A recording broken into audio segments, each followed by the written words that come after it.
Roadside Attraction, November 10th, 2019. Spooky action at a distance.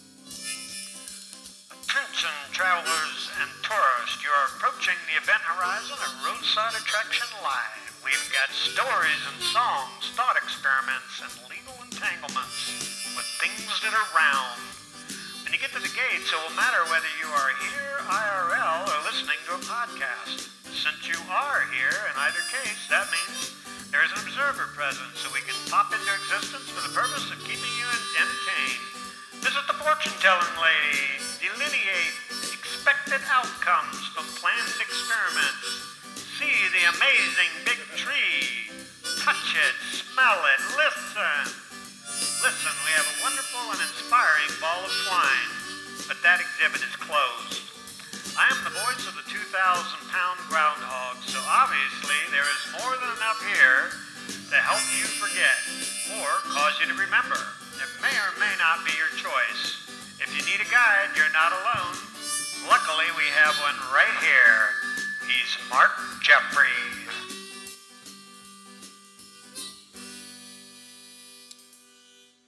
Oh, come in, come on, come with. We're already in motion, following the long shadow of the big tree. Along the way, we'll direct your inattention to our landmark giant ball of twine just off to your left. Don't look at it. Do not marvel at the years of pointless enterprise or feel the connection in your Hera to the sheer audacity of such a thing. That exhibit is closed. Now, it turns out that a round ball has not only artistic properties and geometric properties, it can also be said to have an intellectual property, and hell, you can own that. So those people with the competing amusement parks, whose logo is a round mouse, have decided to claim the intellectual property rights to all things round. Don't think about it. It'll just make you mad, and we want you to be happy. So here's Mini Bingo. When I die, I'm going to the mountain. When I die, I'm going to the mountain. When I die, I'm going to the mountain. Well, I'm gonna leave my suffering on the floor. I won't feel no pain. I won't feel no pain. I won't feel no pain. I will rise above it all. All my fears will be gone. All my fear will be gone. All of my fears will be gone.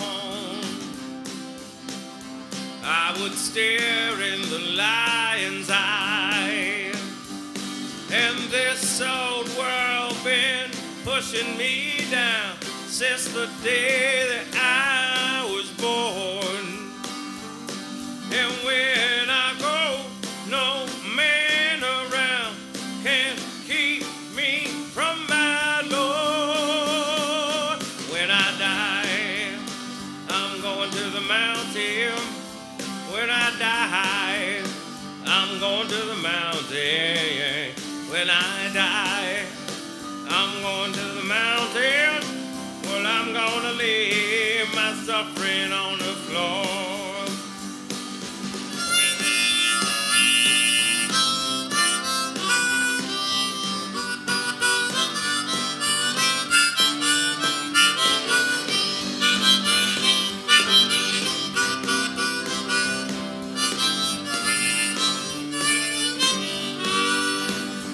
I'll be hungry no more. I'll be hungry no more.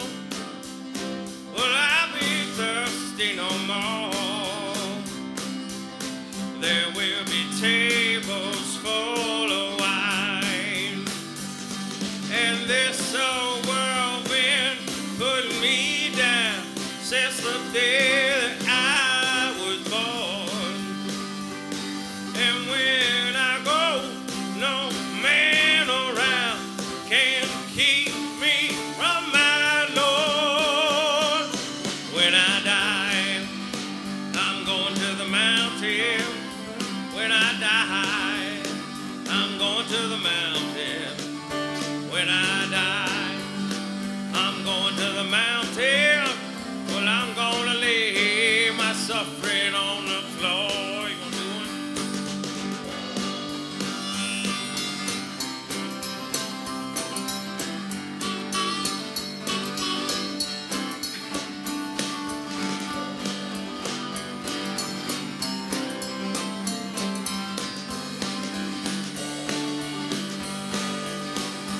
With my brothers I stand, with my sisters I stand, and we shall see over all, shining way up high.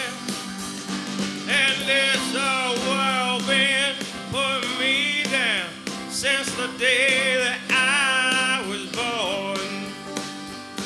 And when I go, no man around can keep me from my Lord. When I die, I'm going to the mountain. When I die, I'm going to the mountain. When I die, I'm going to the mountain. Well, I'm gonna lay my suffering on the floor. And I'm gonna lay my suffering on the floor. And I'm gonna lay my suffering on the floor.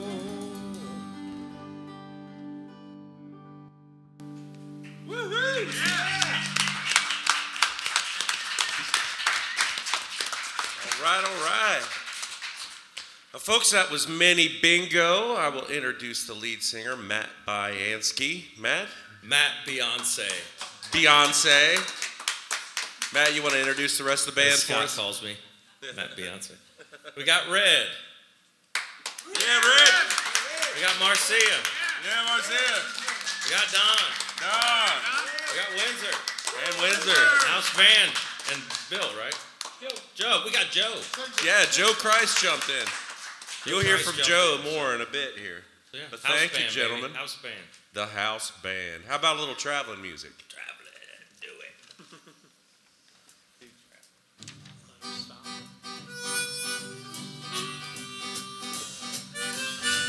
You're listening to Roadside Attraction Live, brought to you by the WordWorks, your source for acceptable pronouns, plausible explanations for normal behavior, and strategies for avoiding difficult subjects. We sell the words to the wise that need to survive. Get it while you can and buy. The packing plant by the river. Our hot dogs taste like catfish liver. Still the customers come. God love them, they're dumb. Through the open doors to the killing floors. Well, it's a ding dang dong. Gimme dimmy, gimme dimmy, gimme dimmy Jean. Hi, y'all know me, because I have commercials where I say, hi, y'all know me, I'm Dimmy Jean. I work down at the packing plant by the river, but really, you just think you know me, you don't really know me, and that's just how I like it. See, I got name recognition. People know my name. Let me say it again, Dimmy Jean. It might be a small thing, but it's this here name recognition thing is one of the most potent and powerful forces in the world today, Dimmy Jean. It's how we decide where to eat, what stuff to buy. Shoot, we even elect our leaders based on name recognition. You know it's important because they'll do any damn thing to get their name out there. Dimmy Jean. It's shameless and shallow and short-sighted. Dimmy Jean. It's easy and lazy and morally bankrupt and downright dishonest. It's good business. But hey, don't blame business. You're the one that's so damn dumb you'll eat food that makes you sick just because you recognize the shape of a sign. Or vote for people who to run your world because you've seen them on TV. Now, hang on, hold on. I didn't mean to say you're so damn dumb. I meant to say we're so damn dumb. See, that way, instead of seeming like I blame you for something, I'm including you in this great, big, beautiful damn group that I'm a part of, too. Words are powerful. Business is good. Dimmy Jean. If I tell you that Dimmy Jean's mostly meat jerky is the most healthy and nutritious and delicious food there is, you're not going to believe that, are you? You don't think I believe that, do you? Well, I sure don't, but looky here. Dimmy Jean's mostly meat jerky, is the most healthy and nutritious and delicious food there is. See, I said it. I lied. I don't see anybody getting all worked up about it. It's business. You expect me to lie. Ever since people have said, ever since I was a kid, people have said the government was, if it was to run like a business, we'd all be better off. So people said we need a businessman to run the government. Well, how do you like it? Government has to worry about stuff like truth, justice, and the American way, life, liberty, and the pursuit of happiness. But none of those things are real. You can't order a truck full of justice or a six-pack of truth. You can try to pursue happiness, but these days you'll just get stopped by some cop saying, Dimogene, stop stalking that skinny redhead. Government is all about talking equality, freedom, justice, and liberty. But you can argue all day about what that stuff means, and that's just about all they do. Business only has one thing to do, and that's to maximize return on investment to the shareholders, and that's something you can measure. And let me tell you, it's a great thing if you're a shareholder. And that's why we're here to sell you the latest product, Liberty flavored jerky. Liberty has a flavor like, well, it's more about the chew, really. It's the same as our regular jerky, we just rebranded it with our most powerful intellectual property tool. And the Liberty jerky has the same nicotine sauce that makes you want more liberty for yourself and makes you not want to share it with anybody else. It's brand new to the market, but people are already saying, hell no, get your own damn liberty. Make America eat meat again. Liberty Sticks are a limited edition available to members only. Members must be qualified. Qualifications are issued at sole discretion of the Qualifications Board. Board membership is determined by elections. Elections are conducted by non-secretive vote. Voters are selected by invitation only. You are not invited. Invitations are issued at birth but may be available by other means. If you want liberty, you're going to have to take it. Dimogene Products is not a licensed distributor, but we've got some if you want some. Gimme, Dimmy, gimme, gimme, Dimmy, gimme, gimme, Dimmy, Jean. Now, folks, Demi has been getting cranky since we shut down the giant ball of twine exhibit, and I can't blame him. We all seek comfort in the presence of familiar ideas. We've been walking this row in the shadow of the big tree, and wow, that thing is sure growing fast. Well, I suppose that's to be expected. It's a decision tree after all, and lately it has put out more and more branches. All those branches make the tree bigger and stronger, but we're learning that all those decisions will take your strength away. Now, some people believe that every decision generates a new universe. We've been pretty clear in our view that music flows freely between one universe and another, and I have yet to see proof to the contrary. But it is always edifying to visit the future, so let's go visit the fortune teller lady. She's taken all her things inside, and let's go in and hear from Bill Mooney and Joe Christ. Hi. This song that we're going to do is called By the Side of the Road. I wrote it a while ago, the words, and Joe Christ set it to music, and hope you like it. Ready, Joe? Ready.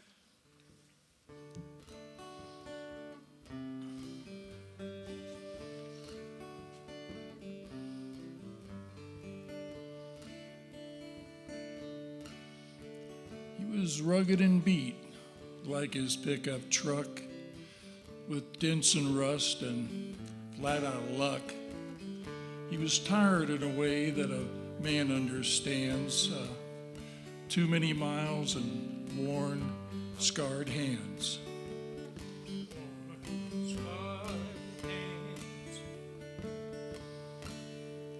He was reaching for the door, looking way down the road, unshaven and lonely, just memories for his load.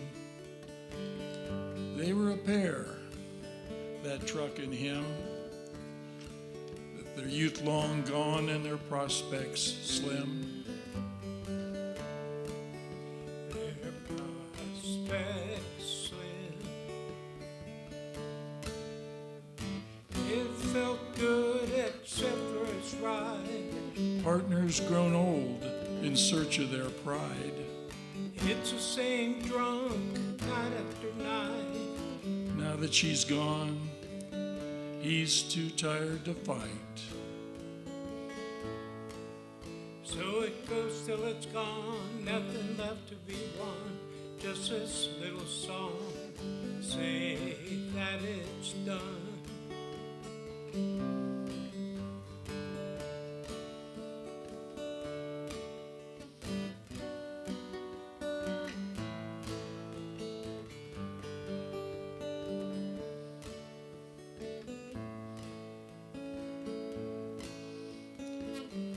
So it goes till it's gone, nothing left to be won. Just this little song to say that it's done.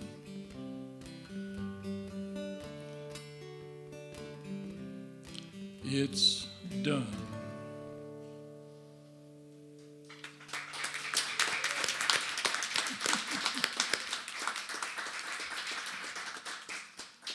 And now, in the theme of shadows and trees and things that are not and things that are, I'm going to do a little poem called Shadows.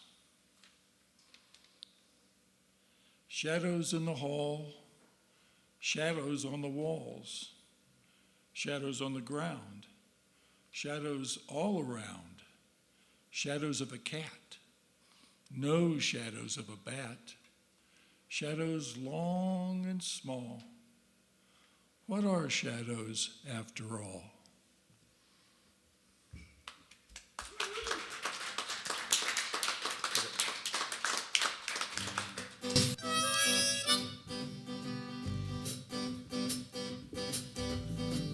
RoadsideAttractionLive.com is a treasure map. One of the treasures is the archive link back to Roadside Attractions from 1996. That version was the first podcast. Yes, it was. In the archives, there's an authentic blues from Webb, Strainer, and Webb.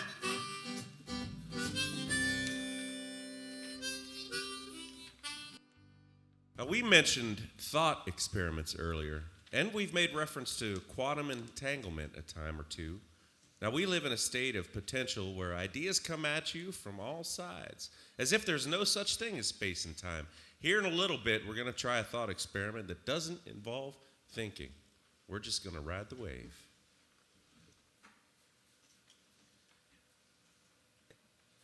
Travel music. You're listening to Roadside Attraction, recorded live at Yellow Cab Tavern in Dayton, Ohio. Dayton is home to Wright-Patterson Air Force Base, Science Center of the Air Force. They build a laser beam that will find its target many millions of miles from Earth. The purpose is to shine an intense light on the solar-powered outbound satellite that relies on light as a power source. That's pretty cool. Welcome to Dayton. Well, now that is pretty cool. Mostly people want to play an out-of-control game of he said, she said, what, but the fact is, we do a lot of interesting things in America. And if you're not awestruck and amazed by all that is around you, it's time to rethink your situation. The landscape alone should be enough to make you want to dance. Right now, we have an audio version. This is Thaddeus Williams from the American Landscape. Leaves hit the ground and they make no sound. It's sycamore hollow. There's change in the air. It's everywhere. I don't wanna go, but I know I can't stay, but just for today. Call my home.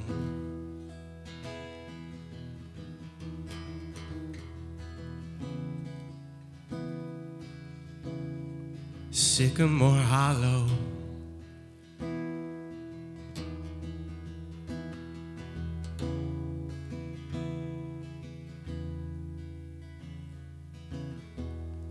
A stream soft and still at the foot of the hill. that washes my soul. As I sit by the fire, the flames they move higher. I don't wanna go, but I know I can't stay, but just for today. I'll call my home.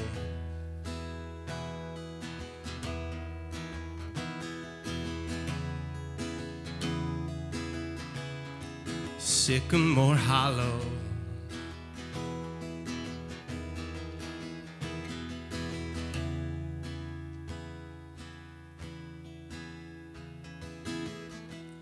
On the porch there's a chair, and I'll sit right there, taking the sounds, I'll take in the sounds of life all around. It clears a cluttered mind.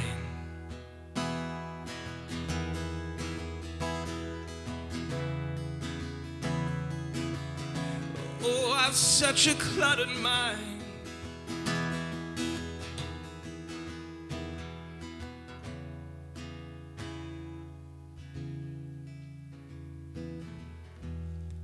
I know I can't stay, but just for today, I'll call my home.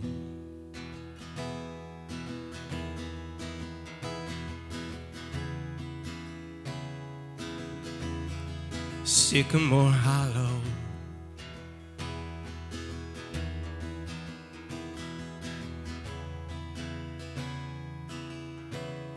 Sycamore Hollow.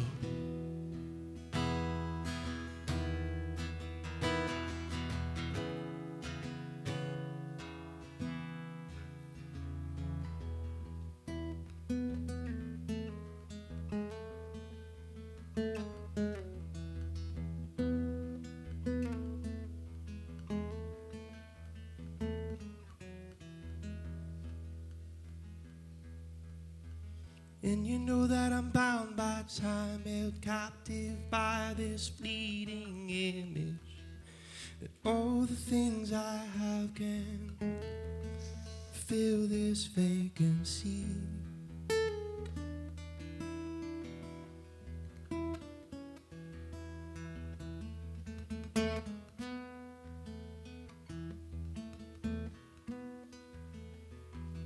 Oh, you know it's a deep, dark wine, intoxicating sober minds.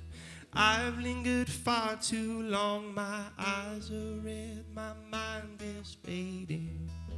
A simple life brings me alive, and I want to live.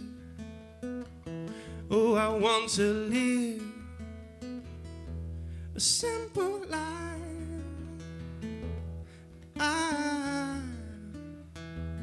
Oh, I want to live. Yeah, I want to live a simple life.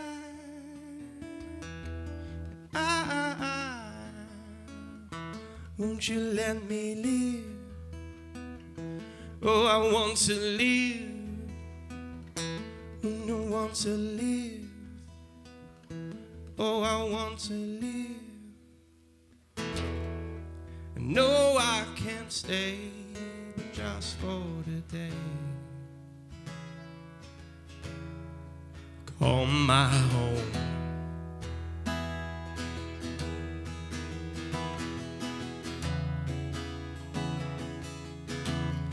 Sycamore Hollow.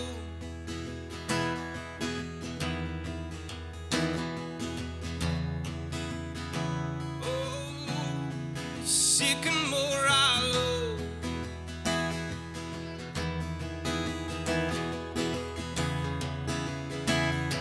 Oh, Sycamore Hollow.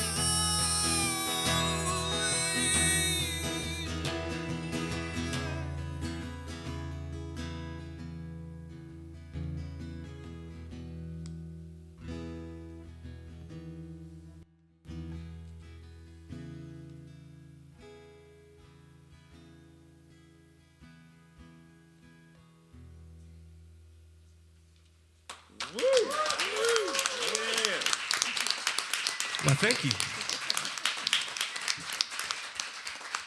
Thaddeus Williams from the American Landscape, everybody. Yeah. Thank you very much. Nice to have you back, Thaddeus. It's good to be back. Yeah, so Thad, tell me about that song, man. That was gorgeous. So that song is written about a particular spot in the American landscape called Sycamore Hollow. I have a friend who owns a cabin down in Hocking Hills, but I've realized that Sycamore Hollow is not just a place; it's a state of mind, because it's about getting away from just all of this stuff, and it like kind of intoxicates you to where you can't think, and just got to get away and clear your head. So Sycamore Hollow is a place where you can go, clear your mind, and make some decisions. So, yeah, that's it. Thank you, Thad. Really appreciate it.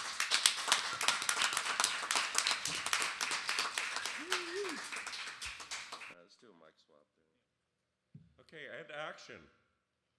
Now we'll end with something different this time. Let's hear from Scott Millsop and friends, reading from a novel in progress. Here's chapter 1 of The Last Summer Ball at the Cosmos.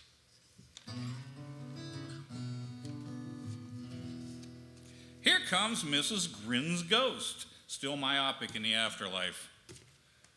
She's floating and distracted, drifting down the 14th floor corridor at the Hotel Cosmopolitan. She's gliding along the ruined and rotted hallway. She can't see where she's going, but to her it's quite clear where she is, because as she pauses in front of the elevator, and at just that moment, the elevator free falls past with a whoosh, and an urgent mechanical whine and a robust scream recedes down the shaft with the falling elevator. She recognizes the voice. It is T.T. Tipton's voice and his scream. So nice to hear that voice again. Trip Beaker, sole occupant of the reconverted 23rd floor and owner of the only luxurious condo apartment that was sold from a 5-floor renovation project a few years back, could have predicted Mrs. Grin's next move. Trip has seen the ghost many times, on many nights of aimless, meandering exploration on the out-of-order floors at the Cosmopolitan Hotel. Hear his description. She comes down the hallway, man. Tripp has described this many times. And she feels her way along the wall, right? Hand over hand along the wall. She gets to the door to room 1410, and then she stops. And she sighs. Here, Tripp provides a visual aid to his story by imitating the ghost. Short, muscular, manic, crew-cut, and pale, he looks a little ghostly himself. So she grabs the doorknob to open the door. And then, when she pushes to open the door, she just goes right through it. Tripp shrugs, a palms-up gesture of amazement. You gotta see this, he says. Tripp does not know, not yet, that the ghost is Mrs. Grin's ghost. It's just another ghost to Tripp.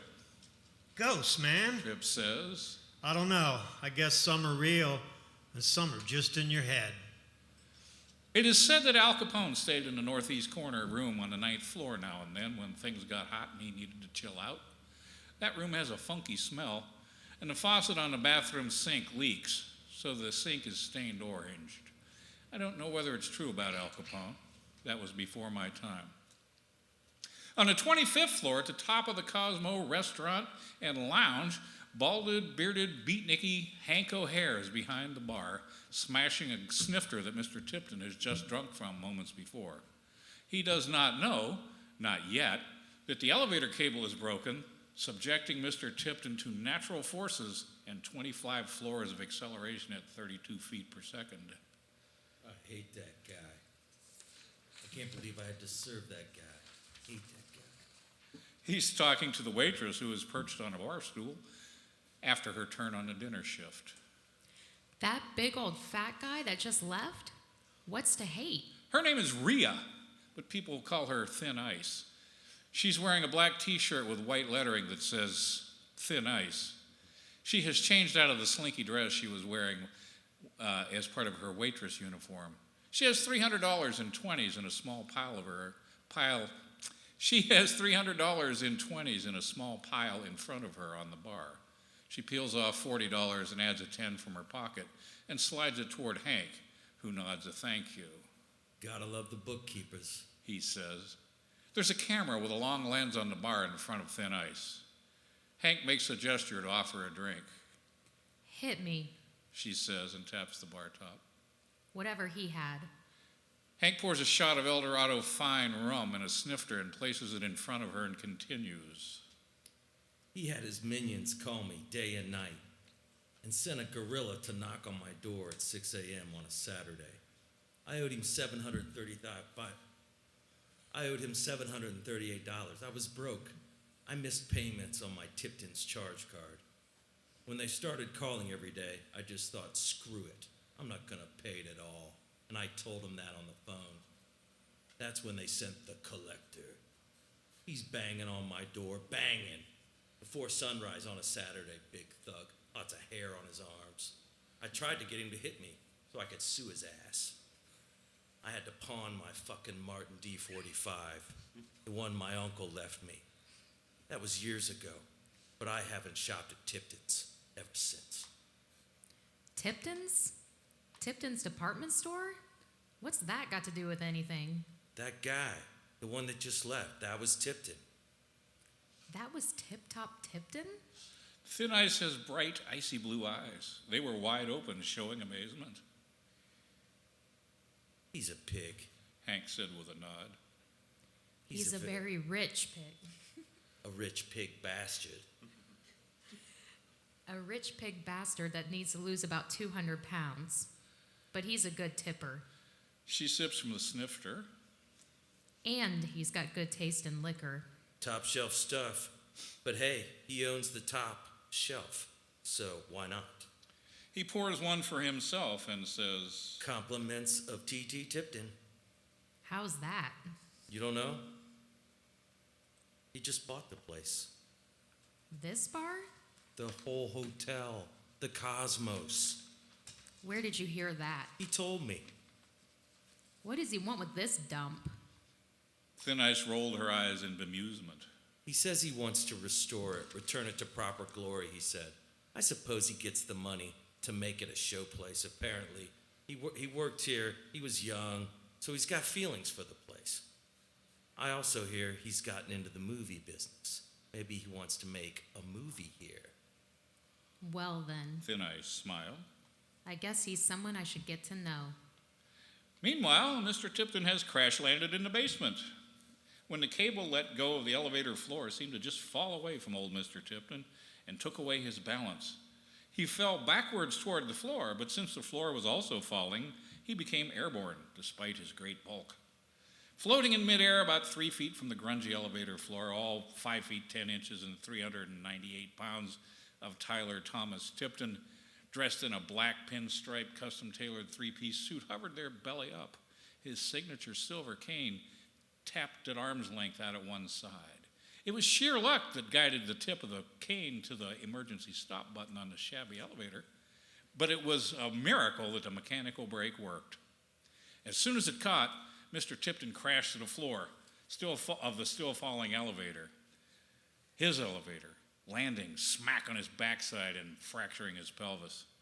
When the falling stopped, Mr. Tipton tried to roll over to sit up. A dagger of pain informed him that he had, once again, busted his butt at the Hotel Cosmopolitan. He lay back in the spit, gum, and cigarette-ruined carpet of the elevator floor and made an executive decision. I'm gonna tear this goddamn place down, said Mr. Tipton. And then he had a mild heart attack, perhaps because Mrs. Grin's ghost materialized and lovingly touched his cheek.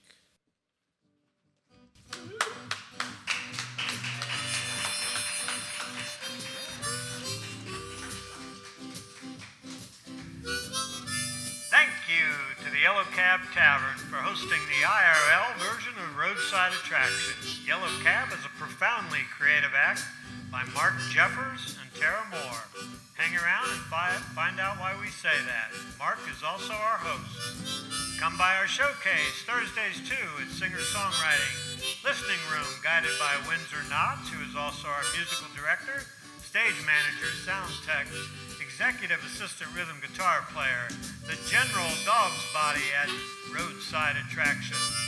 We heard from Matt Byansky, Brian Baumgartner, Don Weingar, Marcia Cornwell, this show's version of the Roadside Attraction, and Thaddeus Williams was the American Landscape, which also pleased our ears. Scott Millsap wrote and produced Roadside Attraction. He was also Dimmy Jean, and that was one chapter of his work in progress, The Last Summer Ball at the Cosmos. You heard at the end from voicing from Matt Byansky, Tara Moore, Pascal D'Aloia, and Mark Jeffers.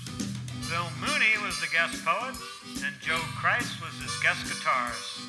Jeff Dopp set up the sound in this room and recorded the show. This is Jeff's room. It's an award-winning room. Thank you, Jeff. Brandon Barry is the video producer, director, and editor of the video thing. We were still looking for someone to do audio post-production since Charlie moved to Cincinnati. I'm Pascal D'Aloia from the voice of the 200-pound Grand Hog. Roadside Attraction is an AHA production. Yes, it is.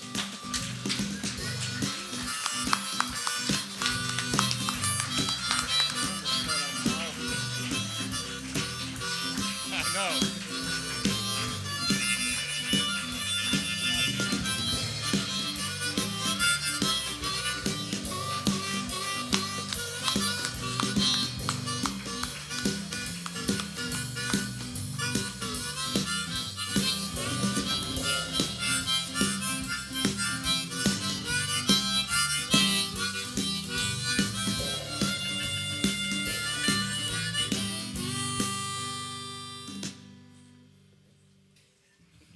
Yeah.